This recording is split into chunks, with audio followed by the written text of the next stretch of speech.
Esoteric World, Chapter 9, Sri Lanka and Bombay, 1800. During May to July 1880, the founders spent some time in Ceylon, where Colonel Olcott laid the foundations for his later work to stimulate the revival of Buddhism. They both took Pansil, that is Pancha Sila, a formal recitation of the five precepts renouncing harmfulness, stealing, sexual immorality, lying, and alcohol, preceded by taking refuge in the Buddha, the Dharma, or teaching, and the Sangha, or religious community. The public ceremony of repeating these vows after a leader of the Buddhist community is the official profession of Buddhism. 9A, Anonymous, May 1880, on board the SS Ellora traveling from Bombay, India to Colombo, Sri Lanka. In brackets, Voyage with Madame Blavatsky, 1891. Early in May 1880, I took passage from Bombay for Colombo in Sri Lanka, in Ceylon, Sri Lanka, on one of the comfortable little coasting steamships of the British India Navigation Company. The fun of the trip consisted in the delight that the old woman, Madame Blavatsky, took in making life miserable for the first officer of the vessel, a huge, raw-boned, awkward Scotchman with fiery red hair and whiskers, and an inborn hatred of anything in the way of religious belief that deviated an iota from the faith of his Presbyterian church. For the very first hour after sailing up from Bombay harbor, the first officer had wrangled with Madame Blavatsky in argument until at last he openly declared he believed she was the only daughter of the father of lies, and added that he prayed to heaven that the ship bearing such an unholy person might reach port in safety. For his part, he doubted it, but he prayed it might be so. This expression of the sturdy maritimer's opinion only caused the old woman to shake with laughter. Finally, one evening, as we sat down, coffee and raisins, after dinner, she told him that she was weary of the pig headed belief in her powers to force natural laws to assist her in performing what he was pleased to call showman's tricks, and that she meant to teach him then that and there to hold his tongue. Then and there to hold his tongue. Very well, madam. Do it if ye can. I am sure you are truly welcome to try, he replied with a sneer. Have you a handkerchief in your pocket? She asked. He unbuttoned his coat and handed her his handkerchief, a plain cotton one with a narrow blue border. Madame Blavatsky tossed it on the table in front of her, pushed away her plate, coffee, cup, and glasses, and pulled her chair in as close to the table as she could. I was sitting directly beside her and watched her with greatest interest, as indeed did all the rest. The first officer looking on from his place at the foot of the table, only a few feet away, with a very plain sneer on his rugged face. Having cleared the space in front of her, she placed both elbows on the edge of the table, picking up the handkerchief and began to roll it into a small compass into as small a compass as she could. This then having done so, she squeezed it into her two fists until she turned scarlet in the face and then almost purple. The perspiration started out on her forehead and ran down her face and neck, but she still squeezed harder and harder, with her eyes tightly shut. And as we watched, an expression of pain came on her face, and the color rapidly faded away until she was as livid as a corpse. I suppose all this occupied 2 minutes, certainly not more, and then she opened her hands and gasped as if her throat were parched from thirst. Colonel Olcott motioned us to be silent, and in a few moments She opened her eyes and a faint color came back to her face. She made an effort to speak but could only whisper, "Give it to him," at the same time pointing to the handkerchief. It was handed to the Scotchman, who looked somewhat anxious as he opened it and utterly astounded when he found his monogram most exquisitely embroidered in the center, the letters being in white silk and enclosed in a circle of light blue of the same color as the printed border of the kerchief. The diameter of the circle was about 2 inches. For a moment, the first officer looked intently at the monogram, then at the pale but triumphant old woman who was gazing at him with blazing eyes, and then he uttered a mighty oath and walked away to his cabin on the forward deck. During the rest of the voyage, he would not come near her, speak to her, nor sit at the table while she was there, and the only thing he would say about the affair was to repeat the hope that the vessel would be permitted by Providence to reach Ceylon in safety. 9b. Henry S. Olcott, May 1880, on board the SS Ellora, traveling from Bombay, India to Colombo, Sri Lanka, and later, written by Olcott in 1900. The old captain of the SS Ellora was a fat, good natured person without the glimmering of a belief in things spiritual or physical. He used to joke with HPB on our notions with such a delicious ignorance of the whole subject that it made us laugh. One day she was playing her favorite solitaire game of patience when the captain broke in upon her meditations with a challenge that she should tell his fortune with the cards. She at first refused, but at last consented, and making him cut, laid out the cards on the table. She said, "This is very strange. It can't be so." "What?" asked the captain. "What the cards say, what the cards say. Cut again." He did so, and with the same result. Apparently, for HPB said the cards prophesied such a nonsensical thing that she didn't like to tell him. He insisted, whereupon she said that the cards foretold that he would not be much longer at sea. He would receive an offer to live ashore and would throw up his profession. The big captain roared at the idea and told her it was just as he anticipated. As for his quitting the sea, nothing would please him more, but there was no such good luck in store for him. The thing passed off without further remark, beyond the captain repeating the prophecy to the chief officer, though through whom it became the laugh of the ship. But there was a sequel. A month or two after our return to Bombay, HPB received a letter from Captain Wicks in which he said he owed her an apology for his behavior about the card prophecy and must honestly confess that it had been literally fulfilled. After dropping us at Ceylon, he continued his voyage to Calcutta. On arrival, he had the offer of the appointment of harbor master, port officer at Karwar. I think it was not, or if not, then Mangalore. I think it was, or if not, then Mangalore. Had accepted it and had actually returned as passenger in his own ship. This is a specimen of a great many card prophecies HPB made. I do not suppose the cards had anything to do with it, save that they may have acted as a link between her clairvoyant brain and the captain's personal aura, thus enabling her clairvoyant faculty of prescience to come into play. Yet psychically endowed as she was, I scarcely remember her having foreseen any one of the many painful events that happened to her through treacherous friends and malicious enemies. If she did, she never told me or anybody else, so far as I ever heard.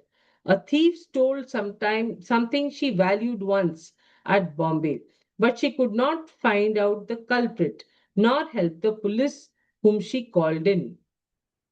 9c. Henry S. Olcott, May to July 1880, Sri Lanka, written by Olcott in 1900.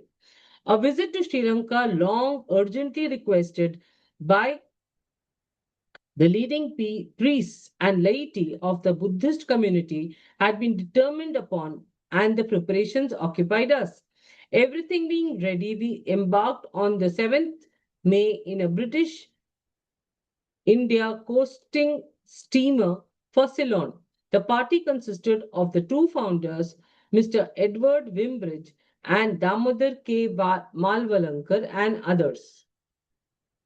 We dropped the anchor in Colombo Harbour in the morning of 16th May, and after a large boat came alongside, bringing Mohati Vate Gunanda, the Buddhist orator priest, John Robert de Silva, and some junior priests, we found the famed Mohattivate, a middle aged shaven monk of full medium stature, with a very intellectual head, a bright eye, a very large mouth, and an air of perfect self confidence and alertness, the most brilliant polemic Buddhist orator of the islands, the terror of the Christian missionaries. HPB sent him from New York a presentation copy of Isis Unveiled, and he had translated portions where she described some of the phenomena she had personally witnessed in the course of her travels. His greeting to us was especially cordial. He requested us to proceed with the steamer to Galley, where arrangements had been made for our reception. He himself would go that evening by train. Before dawn on the 17th, we were off Galley. The monsoon burst, and there was tremendous wind and rain, but the view was so lovely that we stopped on deck to enjoy it. A beautiful bay, a verdant promontory to the north, against which the surf dashed and foamy jets ran high up against the rocky shore. A long curved sandy beach bordered with tile roofed bungalows almost hidden in an ocean of green palms. The old fort, custom house, lighthouse, jetty, and coaling sheds to the south and to the east, the tossing sea and the line of rocks and reefs wailing it out from the harbor. Far away inland rose Adams Peak and her sister mountains.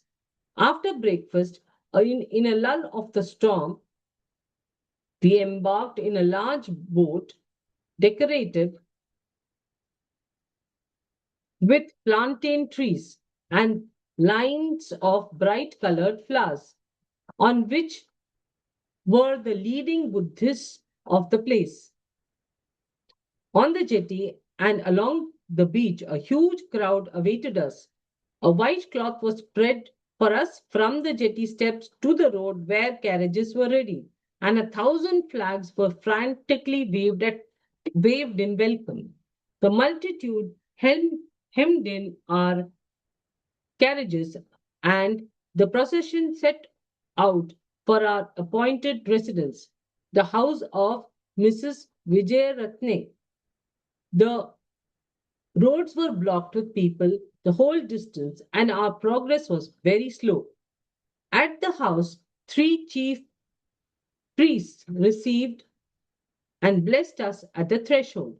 Then we had a levee and innumerable introductions. The common people crowding every approach, filling every door, and gazing through every window. This went on all day. Our hostess and her son, the deputy coroner of Galley, lavished every hospitality upon us. The monks who had read Mohoti Vate's excerpts from HPB's book pressed her to exhibit her powers, and young Vijayaratne, on hearing about the handkerchief phenomena on board ship, asked her to repeat it for him.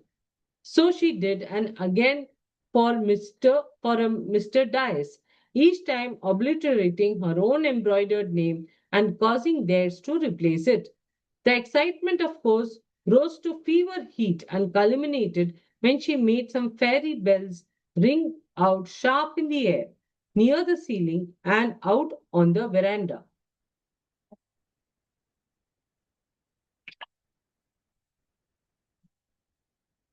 I had to satisfy the crowd with two impromptu addresses during the day.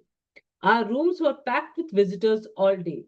There was no end of metaphysical discussions with the aged high priest Bulatgama Sumanatissa.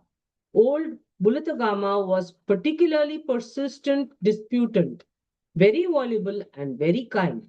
Among other topics of discussion was that of the psychical powers. And HPB, who thoroughly liked him, rang bells in the air, one a booming explosion like the striking of a large steel bar, made spirit traps and caused the great dining table to tremble and move, etc., to the amazement of her select audience. This was the prologue to such a drama of excitement as we had not dreamt we should ever pass through. In a land of flowers and ideal tropical vegetation, under smiling skies, along roads shaded by clustering palms, the people could not do enough for us. Nothing seemed to them good enough for us. We were first white champions of their Buddhist religion, speaking of its excellence and its blessed comfort from the platform in the face of the Christian missionaries, its enemies and slanderers. On 25th May, HPB and I took Pansil from the Venerable Bulatagama at a temple of the Ramanaya Nikaya and were formally acknowledged as Buddhists. We had previously declared ourselves Buddhists long before, in America, both privately and publicly, so that this was but a formal confirmation of our previous profession. HPB knelt before the huge statue of the Buddha, and I kept her company. And we had a good deal of trouble in catching the Pali words that we were to repeat after the old monk. A great crowd was present and made the response just after us, a dead silence being preserved while we were struggling through the unfamiliar sentences. When we had finished the last of the silas and offered flowers in the customary way, there came a mighty shout to make one's nerves tingle, and the people could not settle themselves down to silence for some minutes to hear the brief discourse which, at the chief priest's request, I delivered. The next morning, we began our journey northward in carriages supplied by the fishermen of Galley. Among the entire Buddhist population of Galley massed together to see almost the entire Buddhist population of Galley massed together to see us leave town and rent the air with friendly shouts. At Panandure, we were lodged in a building comprising small bedrooms opening on a veranda which extended on all sides and one small hall through the middle. There were no bathrooms. The windows were furnished with only wooden shutters, and when they were shut in the daytime, the rooms were dark. HPP had one of the rooms in the south end. She wanted to bathe, and as there was no other place, I arranged a tub in her own room. As she would be in the pitch darkness if the shutters were closed, I tied a large soft mat across the ends of the shutters, left standing open, and she began her toilet. The rest of us were sitting around the corner on the other veranda chatting. When I heard my name shouted and ran around to see what was the matter. At that moment, three Sinhalese women were in the act of creeping out beneath the edge of the mat, and the old woman was abusing them in grand style. On hearing my voice, she said that these impertinent creatures, to gratify their curiosity, had actually crept under the mat, and when she happened to turn her head, she saw them standing close against the window sill. calmly watching her ablutions. Her indignation was so tragic that while hustling the intruders away, I could not help laughing heartily. Poor things, they meant no harm. We left for Kandy by train on the 9th of June, and after the run of 1.5 hours through one of the most picturesque tracts of the country in the world, arrived at about 7 p.m. along with the usual crowd. A deputation of Kandyan chiefs received us at the station and occupied us to our quarters in a great procession bright and with torches, and ear splitting with tom toms and native trumpets. Two addresses were made to us by the chief's committee and by a society of Buddhists connected with the temple of the sacred tooth of Buddha, the Dalada Maligawa. We went to the temple at 2 p.m. for my lecture. On the morning of June 14th, the unusual honor was conferred upon us of admitting us to a special exhibition of the Buddha tooth relic. This is kept in a separate tower, protected by a thick door of entrance, studded with iron and fastened with four great locks. The relic is the size of an alligator tooth. Is supported by a gold wire stem rising from a lotus flower of the same metal, and is much discolored by age. If genuine, it would of course be 25 centuries old. On our return to our lodgings, the educated Sinhalese about us were eager to know HPB's opinion as to the genuineness of the relic, whether it is or is not a real tooth of the Buddha. This was a nice, not to say ticklish question. HPB's jovial answer to her interrogators was, of course, it is his tooth, one he had when he was born as a tiger. At 2 p.m., we took train for Colombo. Then we proceeded to Bentota. The trip was delightful, both by rail along the sea beach, where the track skirts almost the wash of the surf, and by road through the continuous groves of palms.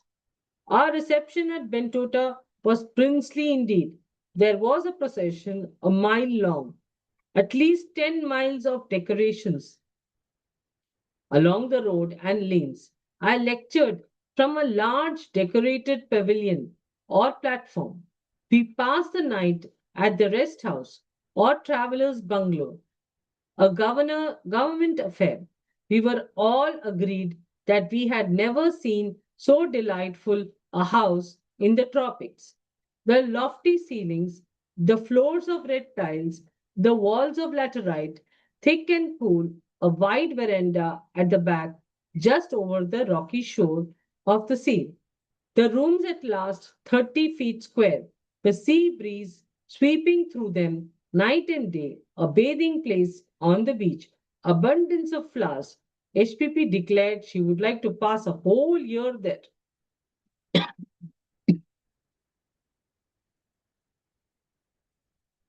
Finally, returning to Galley, the 12th of July was our last day in the island of Sri Lanka. On the 13th, our steamer arrived, and at 2 we embarked, leaving many weeping friends behind, and taking away with us many recollections of gracious kindness, cheerful help, and lovely journeys, enthusiastic multitudes, and strange experiences. 9D. Anagarika Dharmapala, June 1880, Colombo, Ceylon. Dharmapala, 1927. Written by Dharmapala, 1927. When I was 10 years old, I attended a great debate in a temple pavilion 16 miles from Colombo, Ceylon, where the Christians on one side and the Buddhist Mohati Wate Gunanda on the other argued out the truths of their respective religions. Thousands came from the most distant parts of the island to hear this famous debate. Mohatiwate Gunanda supplied the oratory, and the Venerable Sumangala furnished him with the scholarly material and references. The debate lasted 3 days. Dr. J. M. Peebles, an American spiritualist who was visiting Colombo at the time, obtained an English report of the controversy between the Buddhists and Christians, and upon his return to the US, showed it to Colonel Henry S. Olcott and Madam H. P. Blavatsky, who had organized the Theosophical Society in New York in 1875. Deeply impressed, they wrote to Gunanda and Sumangala that, in the interest of universal brotherhood, they had founded a society inspired by Oriental philosophies, and they would come to Ceylon to help the Buddhists. The letter from Colonel Olcott and Madame Blavatsky was translated into Sinhalese and widely distributed. My heart warmed towards these two strangers, so far away and yet so sympathetic, and I made up my mind that when they came to Ceylon, I would join them.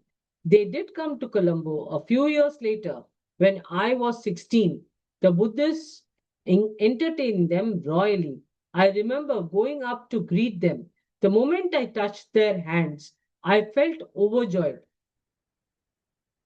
The desire for universal brotherhood, for all things they wanted for humanity, struck a responsive chord in me.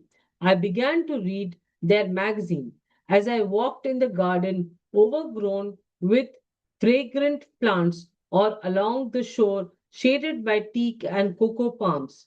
I pondered on the conversations I had had with two theosophists. I made up my mind not to entangle myself in the net of worldly desires. I would endeavor from then on to devote my life to the welfare of others. Exactly how I was to carry out my resolve, I was not certain, but I felt that somehow the way would be found in the writings of Madame Blavatsky. 9E. Damodar K. Malvalankar, June 23 to July 1880, Ceylon, and then on ship back to Bombay, written by Damodar in 1965. I think it was printed in the book 1965. In Ceylon, in a particular village, HPB, Colonel Olcott, and myself were the only three persons that stopped one night one night, the rest of our party having gone to a further place. We were all busy there initiating people and forming a branch of our Theosophical Society till about 1 o'clock in the night. HPB, Colonel Olcott, HPB and Colonel Olcott went to bed at about 1. As we had to stay in the village only one night, we had got down in the rest house where comfortable accommodation can be had only for two travelers. I had therefore to lie down in an armchair in the dining room. I had scarcely locked the door of the room from the inside and laid myself in the chair when I heard a faint knock at the door. It was repeated twice before I had time enough to reach the door. I opened it, and what a great joy I felt when I saw Mahatma Maurya again. In a very low whisper, he ordered me to dress myself and to follow him. At the back door of the rest house is the sea. I followed him as he commanded me to do. We walked about 3/4 of an hour by the seashore. Then he returned in the direction of the sea. All along there was water, except the place where we walked upon, which was quite dry. He was walking in front, and I was following him. We thus walked for about 7 minutes when we came to a spot that looked like a small island. On the top of the building was a triangular light. From a distance, a person standing on the seashore would think it be an isolated spot which is covered all over by green bushes. There is only one entrance to go inside. After we reached the island, we came in front of the actual building. There, a In a little garden in front, we found one of the brothers sitting. I had seen him before, and it is to him that this place belongs. Mahatma Maurya seated himself near him, and I stood before them. We were there for about half an hour. I was shown a part of the place. How very pleasant it is. And inside this place, he has a small room where the body remains when the spirit moves about. What a charming, delightful spot that is. What a nice smell of roses and various sorts of flowers. The half an hour was finished, and the time for our leaving the place was near. The master of the place, whose name I do not know, placed his blessing upon my head, and and Mahatma Maurya and I marched off again. We went back near the door of the room wherein I was to sleep, and he suddenly disappeared there on the spot. I omitted to mention to you the two other places where I was taken. One of them is near Colombo, a private house of Mahatma Maurya, and the other one near Kandy, a library.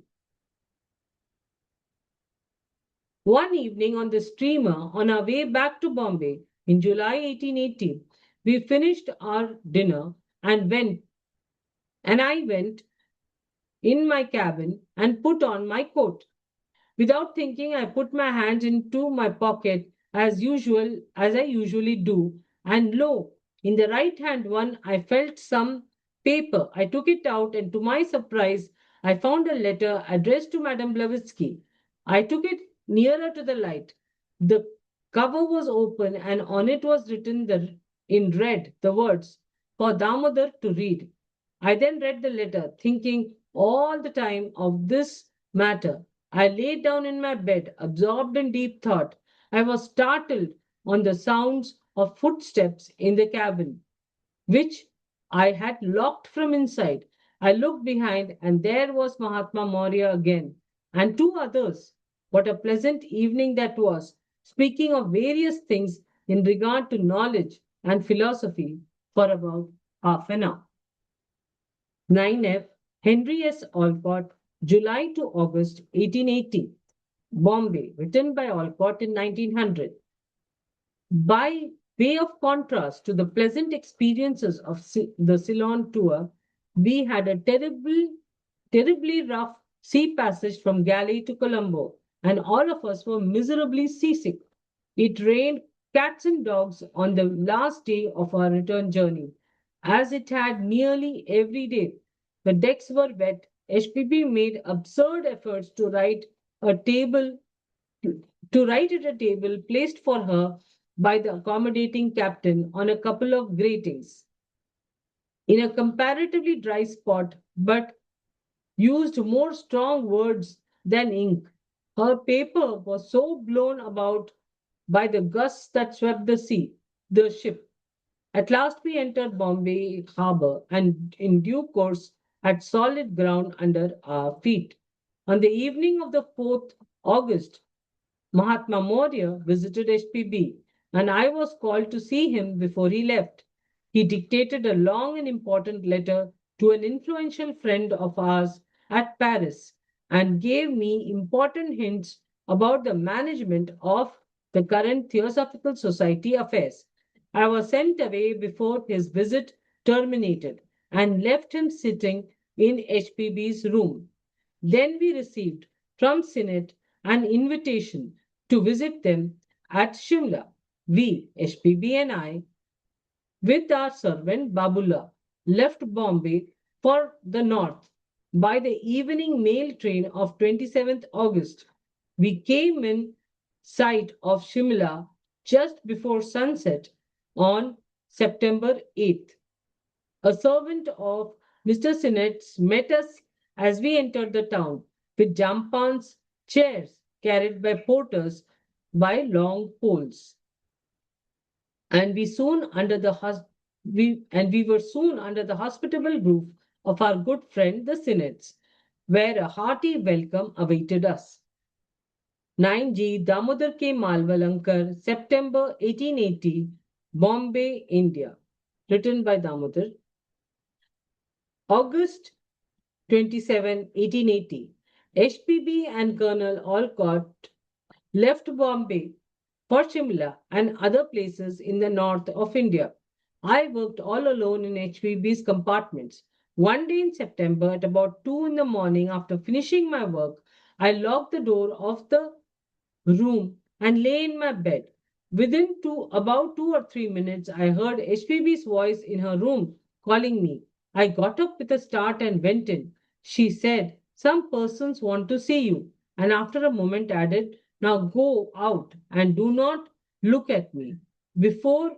However, I had time to turn my face, I saw her gradually disappear on the spot, and from that very ground rose up the form of Mahatma Maurya. By the time I had turned back, I saw two others dressed in what I afterwards learned to be Tibetan clothes. One of them remained with Mahatma Maurya in HPB's room. The other I found seated on my bed by the time I came out. Then he told me to stand still for some time and began to look at me fixedly. I felt a very pleasant sensation, as if I was getting out of my body. I cannot say now what the time passed between that and what I am now going to relate. But I saw in a I saw I was in a peculiar place. It was the upper end of Kashmir at the foot of the Himalayas. I saw I was taken to a place where there were only two houses just opposite each other and no other sign of habitation. From one of these came out the person who ordered me to follow him. After going a short distance of about a mile, we came to a natural subterranean passage. After walking a considerable distance through the subterranean passage, we came into an open plain. There is a large, massive building, thousands of years old. The entrance gate has a large triangular arch. Inside are various apartments. I went up with my guru to the great hall. The grandeur and serenity of the place is enough to strike anyone with awe. While standing there, I do not know what happened, but suddenly I found myself in my bed. It was about 8 in the morning. What was that I saw? Was it a dream or a reality? Perplexed with these ideas, I was silent when down fell a note on my nose. I opened it and found inside that it was not a dream, but that I was taken in some mysterious way in my astral body to the real place of initiation.